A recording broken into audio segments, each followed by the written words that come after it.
Skycurve Service Apartment ni mempunyai dua bangunan, Tower A dan juga Tower B. Tower A mempunyai 225 unit dan juga Tower B mempunyai 274 unit. Freehold Service Apartment ni berkeluasan 529 sehingga 1111 square feet. Skycurve at Taman Perlis ni ada macam-macam facilities tau. Dekat level 1 ni ada swimming pool, kids pool dan juga sun deck. Kalau korang pergi ke tingkat 9, ada gymnasium, barbecue area, multi-purpose room, outdoor gymnasium, kids playground, restroom, foliage garden, recreation room, surau, utility rooms dan multi-purpose hall.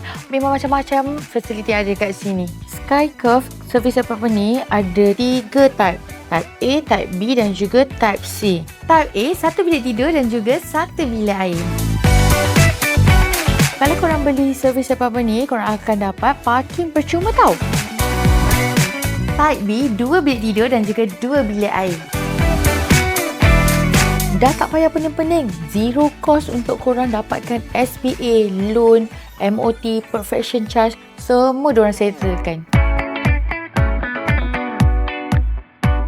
Type C, 3 bilik tidur dan juga 2 bilik air. Skycurve at Taman Perlis ni ada macam-macam facilities tau. Antaranya boleh pergi ke Perlis Mall, Lotus, TF Value Mart, Aeon Mall. Berdekatan dengan sekolah juga, ada balai polis, pasar awam, tenis kompleks dan macam-macam lagi. Hanya mengambil masa 15 km sahaja untuk ke JBCIQ. Dan kalau korang nak ke Tuas Checkpoint, hanya mengambil masa 20 km sahaja. Servis apartment ni juga mempunyai extra land private untuk korang kalau korang berminat dekat Type A1, Type B1 dan juga Type C1. Kalau korang tengah mencari rumah idaman yang selesa, cantik dan tempat yang strategik, Skycurve Service Apartment adalah jawapan untuk korang. Kalau korang nak tahu info lebih lanjut, boleh booking nombor dekat bawah ni. Bye!